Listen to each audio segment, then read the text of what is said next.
I felt lost. In the era of my finances, I just felt like hopeless. And just talking to you gives me hope. And that really touched me because, sometimes you don't always realize that the things that you've gone through that you might take for granted and the things you know now, someone else needs to know that. Unfortunately, a lot of people, have excuses or reasons why they can't do something. And money is one of those reasons. But, instead of asking yourself, instead of saying, I can't afford it, you should ask that question. How can I afford it? Should be the question. Because the minute your mindset shifts and you change that narrative in your mind from I can't to how can I, now all of a sudden you start working in a solution-oriented manner that allows you to make decisions that literally makes you realize that you have access to resources, people, and things right underneath your own nose that can make it happen for you. That's even way more than the financial aspect. Welcome to the Ida as If podcast experience. What impact do you plan on having on the world? As for me, I'm dedicated to empowering heart-centered Canadian entrepreneurs to get clarity on their accounting and their bookkeeping so that they can thrive while making a positive impact on the world. So what impact do you intend on having on the world? Today we're going to be talking to Sheri Munis, and Sheri is a career coach, life and business coach, and she intends to help women to pivot in life, business, and career. We're going to be talking to her today. We're going to learn a bit about her story and why she does what she does and to figure out what impact she's trying to have in the world. As you watch this with us today, I want you to think for yourself, what is the impact you're trying to create in the world and what are the things or the people that could help you to accomplish that as you embark on this journey called life. Let's bring Sheri on. Hello. Good morning, Sheri. Hello, good morning. How are you? I am good. How are you? Fantastic. I'm so excited to be able to collaborate and chat with you today. The feeling is mutual, Sheri. Hey, for those of you who are joining us, we are both movement makers and we want to make an impact on the world. And so as you watch today, the question I asked before is, what impact do you intend to make on the world? I want to help heart-centered entrepreneurs to get clarity on their finances, their accounting, their bookkeeping, so that they can all go out and make that impact in the world that they want to make. And Sheri wants to help, especially women, right? Yes. Give guidance on pivoting in their lives, their career, and their business. Sheri, I'm going to jump right in with questions because I have a ton of them for you. Why do you do what you do? Well, I'll be very honest with you. As a woman, a wife, a mom, a lot of times we don't put ourselves first. It's usually our family, our loved ones. We're always going and doing and doing. And sometimes it's very easy to lose yourself in the midst of life happening. And I've found that over the years, I've had to pivot and transition, from being a single woman to being a married woman, from being a married woman to being a mom, from being a woman who was just very career oriented to now being a mom who had to figure out how to incorporate career, right, as part of still being a mom and not losing yourself altogether. And now I find myself in that phase in my life where my kids are grown and have left home. And I'm finding myself again in that new transition of, okay, what is life like when you're not running around with little kids, and what should I be doing now? And I find that and I know a lot of other women have gone through this or are going through this. And so by coaching, this allows me to work with other women who have been through what I've been through or who are going through that, know that they're not alone in this, and know that it is possible to make those pivots. It is possible to make those transitions along the way successfully and still live a very fulfilled life. So that's really why I do what I'm doing over here at Distinct Point. You know what's beautiful is that this is really inspired by your own personal journey, right? And I think one of our mentors say, you're best equipped to help the person you once were. Okay. You just need to be at least 5 steps ahead of that person, and then you can turn around and help them climb up their first step. Absolutely, I agree. So in that light, tell me, what has been your favorite client story so far? Oh my gosh, I have to tell you that there are, quite a number.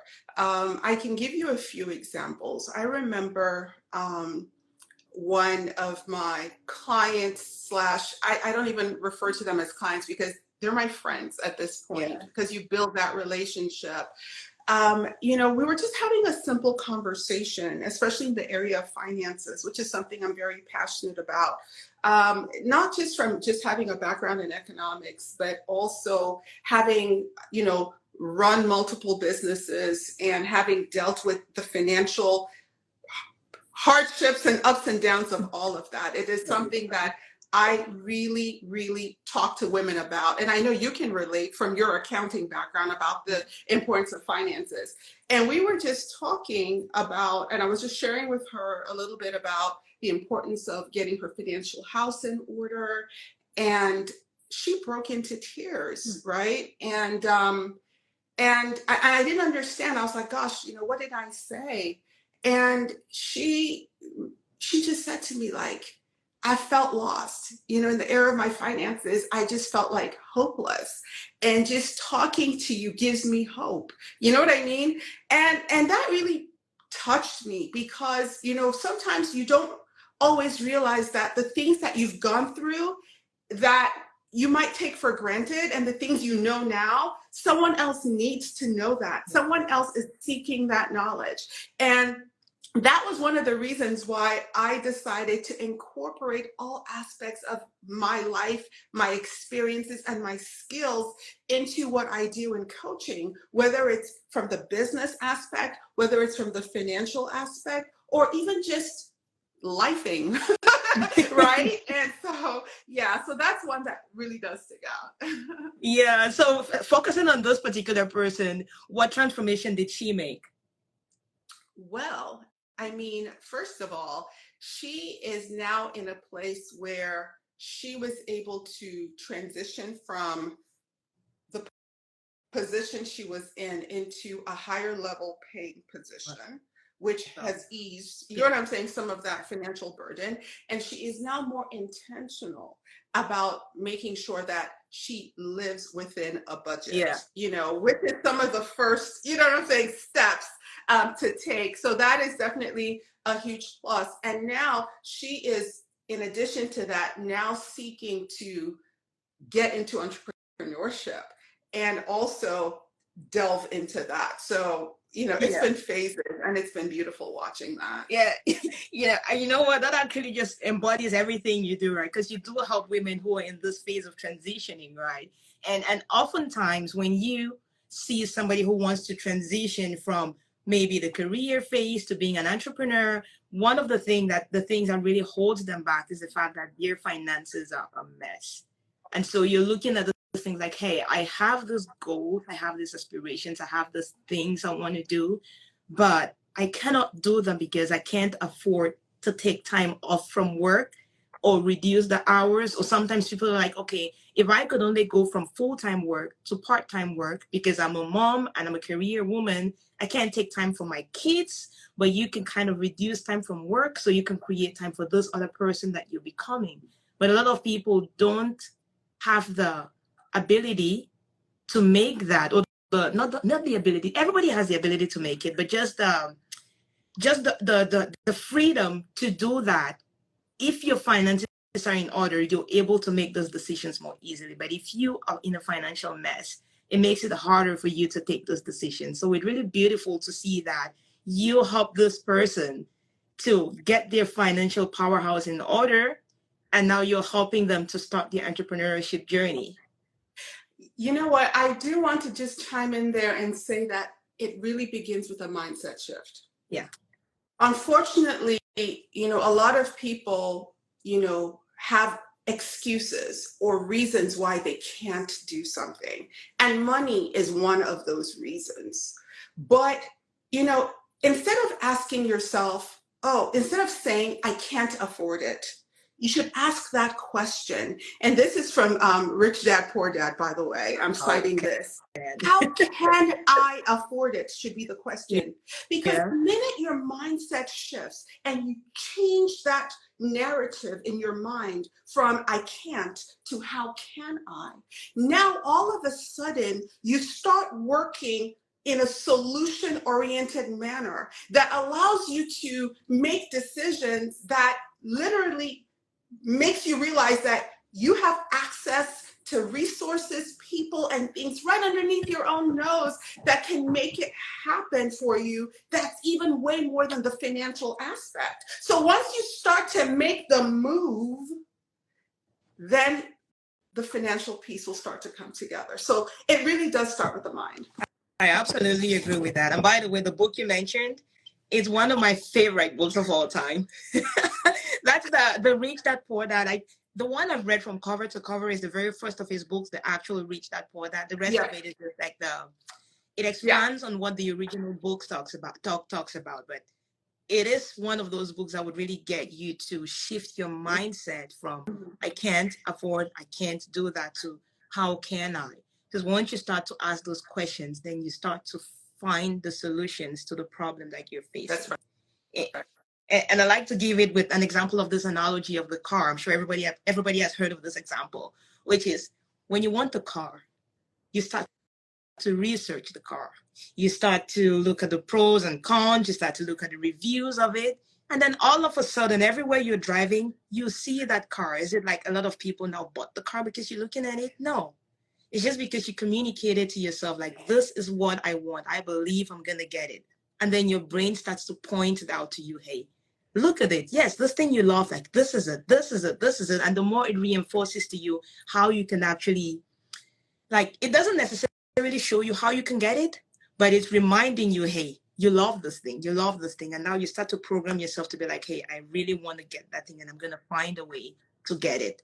What do you think about that? That's absolutely spot on, and that is a reality. I mean, in fact, it's interesting you use the car for that analogy, because that exact situation, happened to me, and it's one of the reasons why I'm actually really passionate about women getting their finances together, and I'm really passionate about women, not letting anything stop us from achieving the things that we want to achieve. Because I remember coming out of college, wanting to get my first car. And I have been dreaming of this car. It was a Honda Civic, a black Honda Civic to be exact. And I remember I would see it on the road, see people driving it, and I would just be like, oh, I cannot wait. I remember going to dealerships, researching, doing the whole nine. And then I was ready to go ahead and get that car. I got my first job out of college. I was ready to go. And they're like, your credit is not sufficient for you to get this car on your own. You need a co-signer. I was like, what do you mean I need a co-signer? What do you mean? My credit isn't good. And while I was in college, I was that girl who would get all these credit card offers and just think, oh my God, these companies love me. Mm-hmm. And I would sign up for all and every card and not realize, well, you kind of had to pay it back and on time. And so with that being said, I came out of college feeling like, yes, I'm making a paycheck. And it's like the car company was like, my friend, your credit isn't in order. And that's really what got me into that whole pinnacle of figuring out what is credit, how did I get myself in this mess, and how am I going to get myself out of this mess? I did get a co-signer, by the way, and I did get that car, and I did take the co-signer off of it within a year and got my credit in order. So that did... That's like 10 questions I want to ask you from what you just said. Everybody who's listening to this at one point or another has been in that exact same situation where they want something, they think they can afford it, and they walk into the dealership or whatever place and they say, oh, you cannot afford this right now because your credit is a mess. Go get a cosigner. And most people don't even understand the implications of what getting a cosigner is. Most people don't understand that once you go and cosign for somebody, you're in fact saying, if Sheri doesn't pay for her car, I am going to pay. When you get to explain it to people in that way, it's like, oh, is that really what co-signing means? Yeah, that's what it means. It is. What have you seen in your experience when it comes to people wanting co-signing and getting into that mistake of signing without necessarily understanding that this is the implication of it? To be honest, it's something I discourage unless you're a parent and it is your child, and it is a situation where I am willing to take on this responsibility for myself. Assume the worst case scenario. Assume this is something I'm taking on for myself. As long as you are willing to take that debt on, don't do it. That's the bottom line. I was fortunate enough, in getting a cosigner in family, right? And so that's the beauty of it. And I've always been that person that my family knows has always been the go-getter, I'm going to get this thing done. And so it was really not a problem. I just didn't even realize what I was doing wrong. I had bad credit over $25, okay? So it wasn't, it wasn't like thousands of dollars I racked up. I just didn't know how it worked. Sheri, I want to hear that $25 story. Okay. So in my case, I was able to get through that. But that's not the case for a lot of people.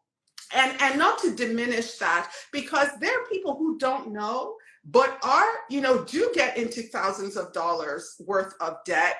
And, and it's not their fault. It's just sad that we're not taught this in school. This is not something that we talk over with our families on the dinner table. This is something that a lot of us just learned the hard way. And, and a lot of people tend to be embarrassed or feel bad, and they shouldn't. And they shouldn't. They should really ask for help, because that's why we're here. That's why we do what we do, to let people know that they're not alone and that they can get out of it, and there is hope on the other side. Yeah. Sheri, can you tell me your $25 story? Bad credit story. Honestly speaking, it was, I can't even remember. It was definitely something that I had probably gotten and just forgotten to pay back.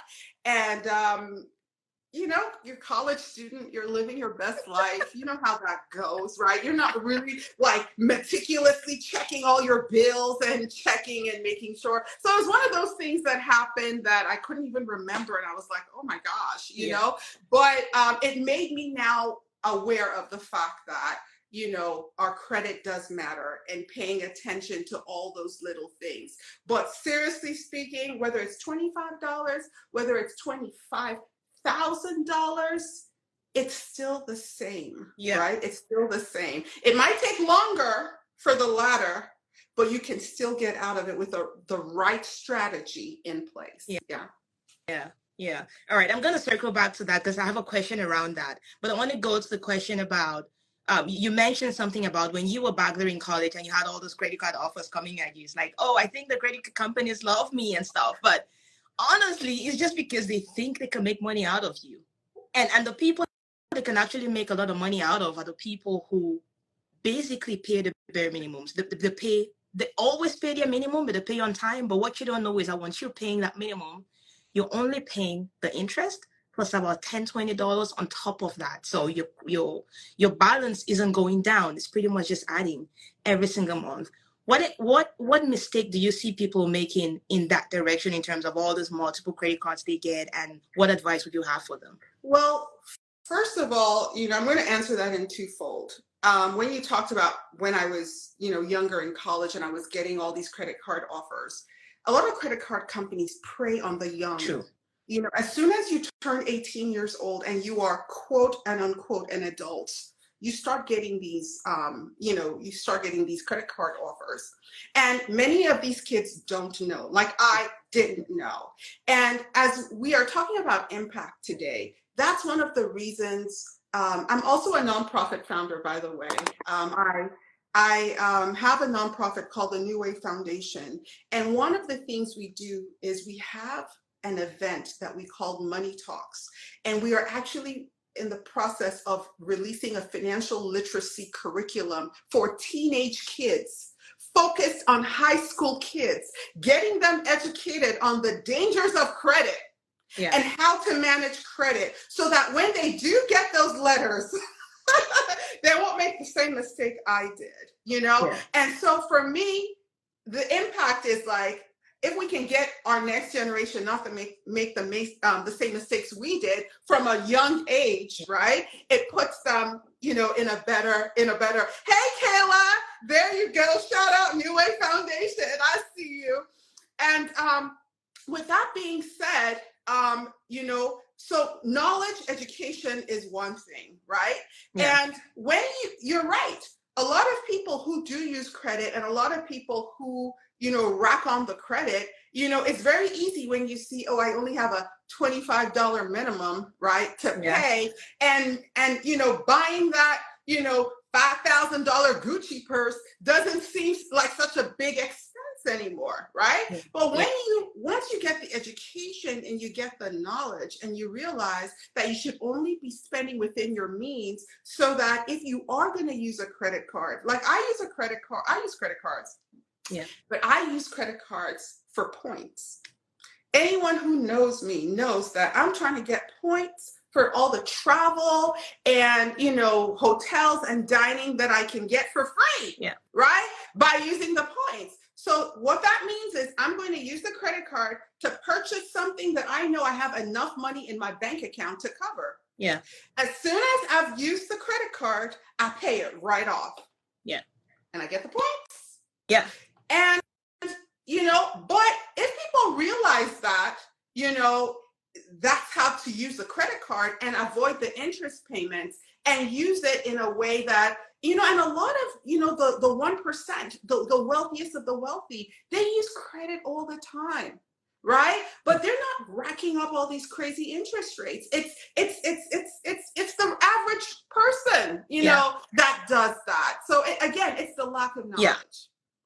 Yeah, and you're totally on point on that, because when we spoke before, I mentioned to you my own personal journey, right?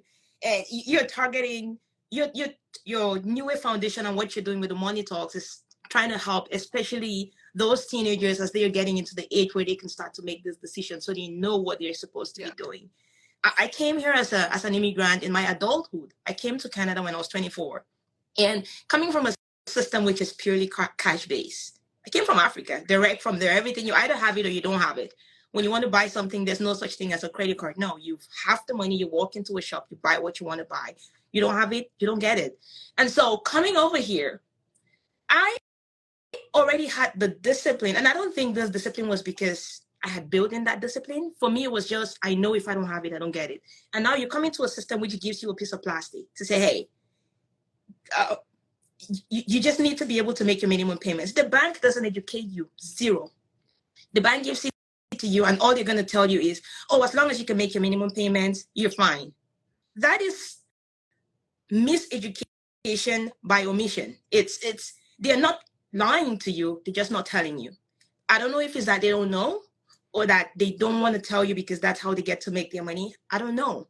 But that is partly what you and I, in our missions to impact and help, especially the people that we once were. That's what we're trying to do. That's the impact we're trying to create.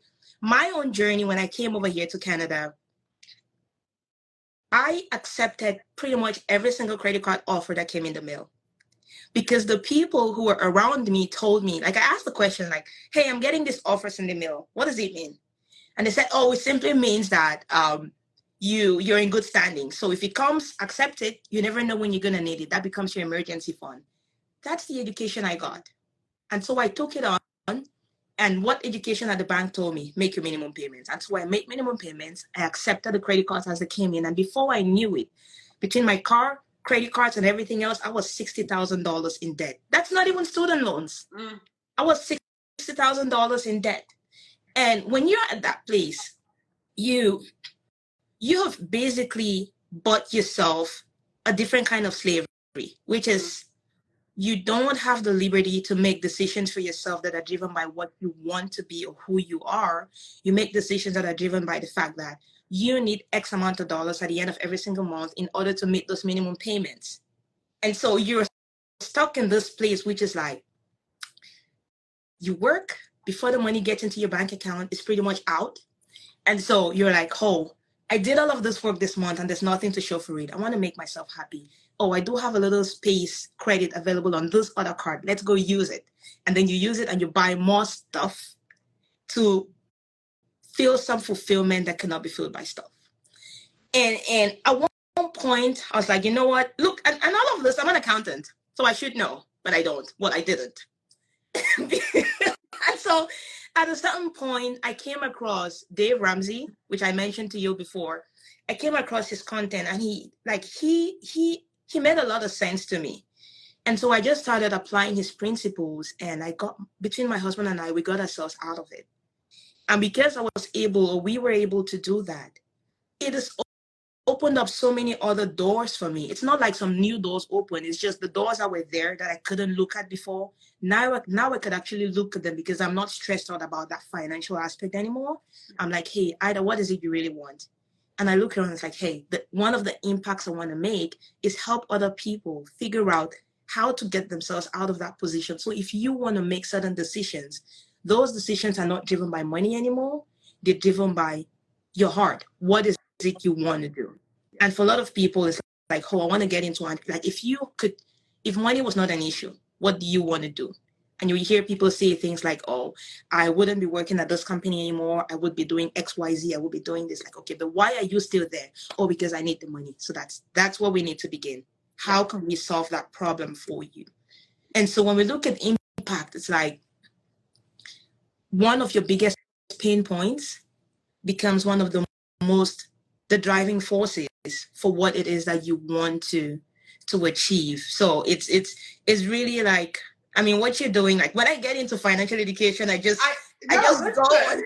Listen, I know we had, I don't know if it was last week or I think it was last week or the week before.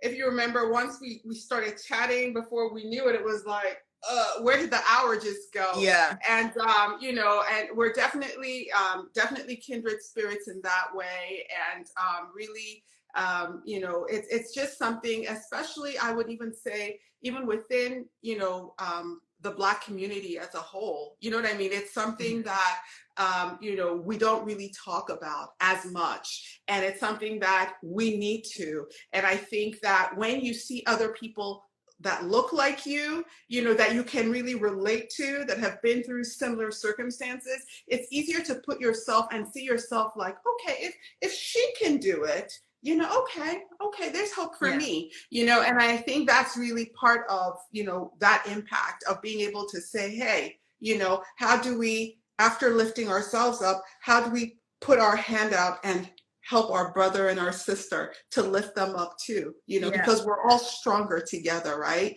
Yeah. And so it's a beautiful thing. It's a beautiful thing. Yeah. Oh, thank you. And congratulations to you as well. So you talked about your New Way Foundation, where you do these money talks. Can you expand for me what New Way Foundation does? Because you'd mentioned before when you were talking about it, you talked about you also help the underprivileged people who cannot maybe afford the services. You help them through. So can you expand on what New Way Foundation does? Yeah. So actually, New Way Foundation is focused on creating educational opportunities, right, for diverse learners. And one of the reasons I established New Way Foundation in that whole theme of impact, it was actually inspired in legacy to my dad. My dad was the biggest proponent of education. And he was that guy, right? He was that guy when you couldn't go to school. He loved us now. I know he loved us, but when you couldn't go to school, he was like, oh, he would be so sad because you were missing school. He would reach out to the teacher to make sure he got your homework. So you being at home, honestly, if you really weren't sick and you were playing sick, you were doing yourself a disservice because you had your homework coming back home and you're still going to do it, right? Yeah. So you just have to be sure you were really sick and Yeah. it wasn't just I'm trying to get out of school day.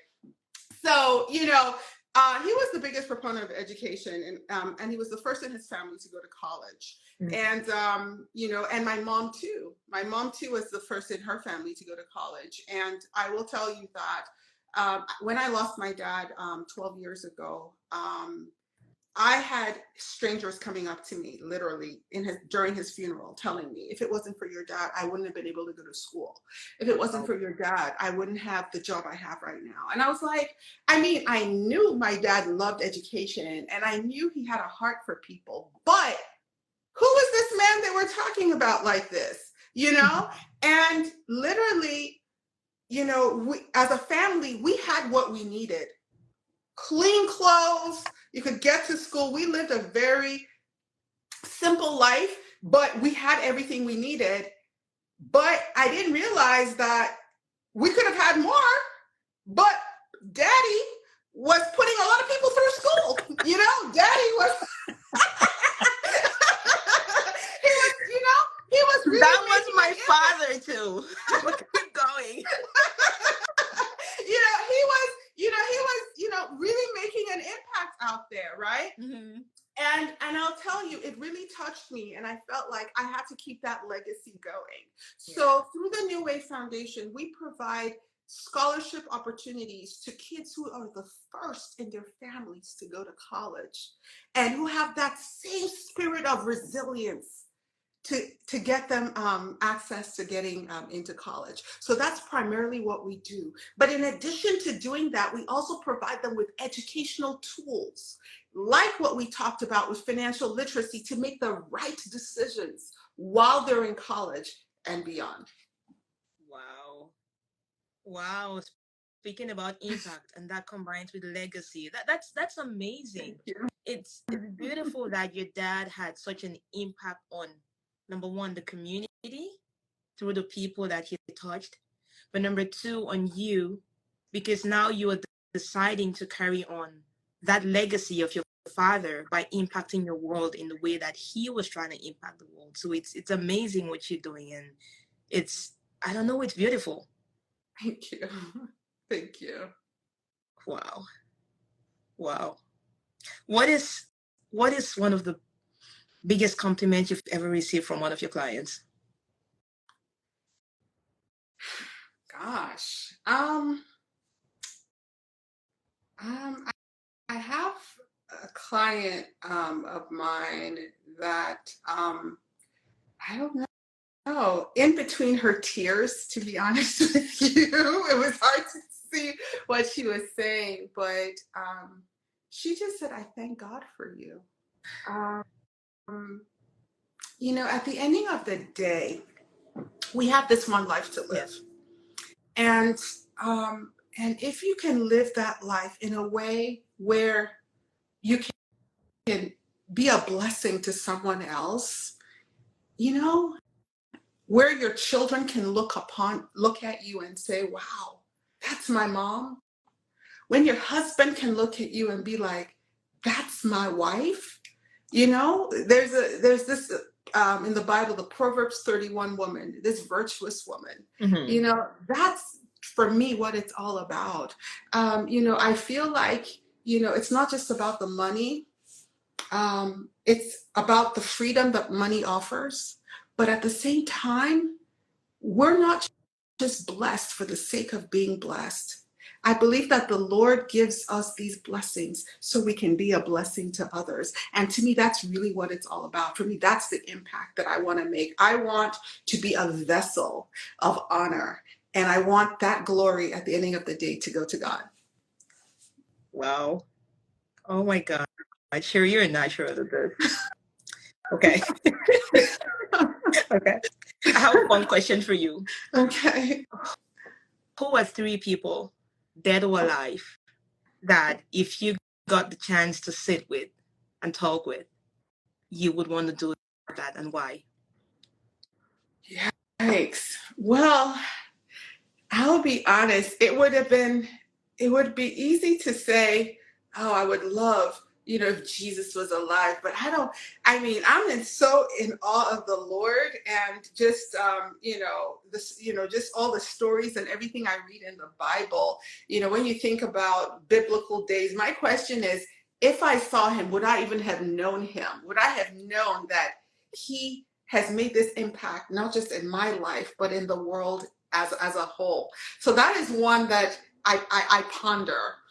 I will say that my dad, who I just referenced, I've learned a lot of things about him since he passed away. And I have questions that I wish I could have asked now that he's gone. And for anyone listening, if you have your dad and your mom alive, cherish them. Ask all the questions you could ever think to ask, because tomorrow is not promised. I'm sorry. And I think, for the third one, gosh, I don't know. That's an interesting one. Okay. I love me some Michelle Obama, okay? I love me some Michelle Obama. So I would not mind to get in and sit and even interview her. So just to mention, I'm going to be starting a podcast next month called Be Distinctly You. And putting out the shout out, if anyone knows Michelle out there, I would love to interview you, girl.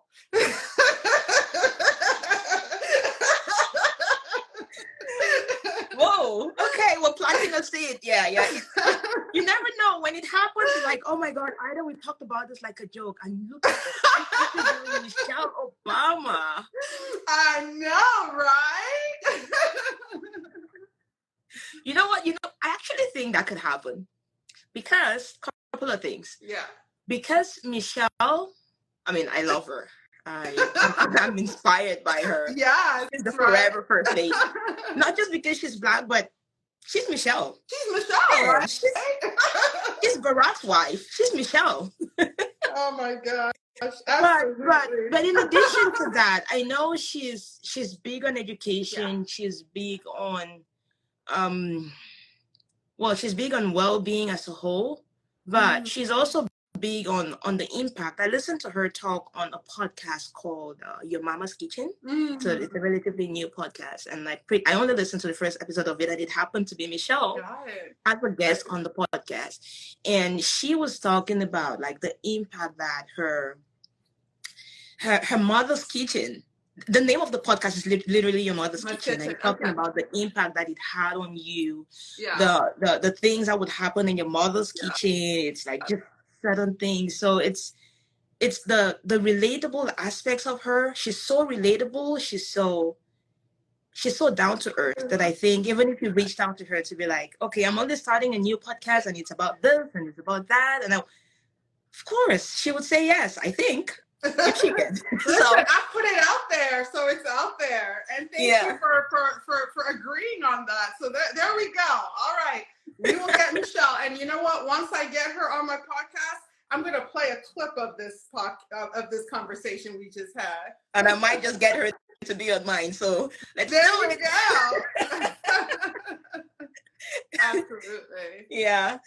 Okay. So in general, people hire me to take care of like their accounting and their bookkeeping. And when I'm working with a lot of clients, especially like the newer entrepreneurs, they seem to ignore the importance of getting their finances in order, keeping things in order, like doing things on time. And a lot of them ignore that until they get to a place where like the government is on their necks and like, oh, either I need you to do this, I need you to do that. What is something that you have seen in working with your own clients that they tend to ignore until it gets to a place where it's like, okay, like this really has to happen now? To be honest, I have such a variety of different clients, but the one client that I remember who mentioned to me when you asked what was one of the biggest compliments, where it was like, I thank God for you. She was about to lose her home, and her car had been repossessed, and she had lost her job. And she had just lost a parent.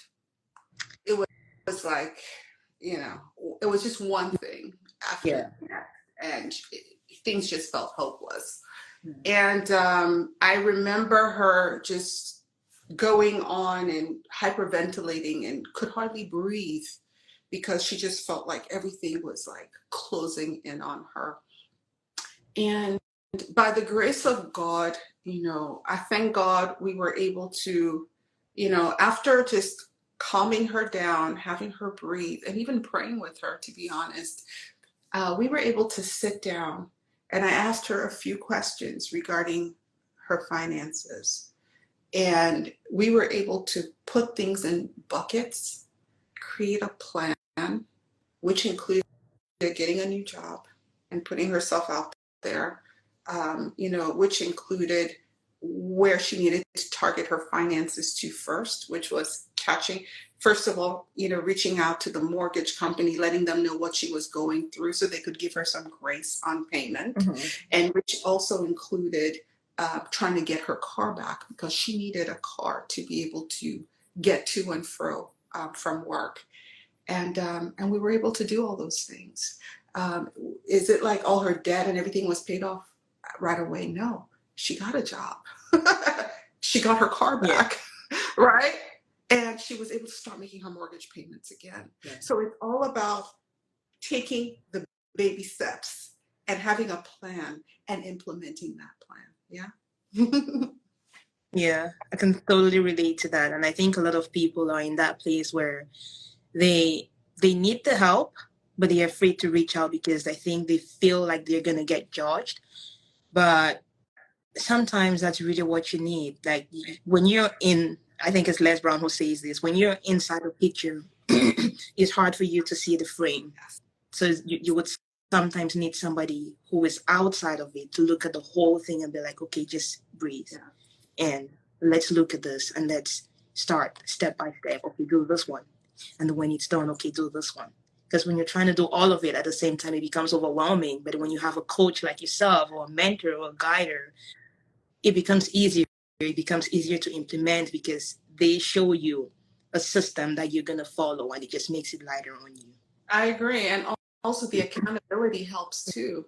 Because when you know you're not in it alone, or you feel a little stuck, knowing that you can talk to someone. And sometimes, I mean, you can probably relate to this. Sometimes it's easier to talk to someone that you're not that close to.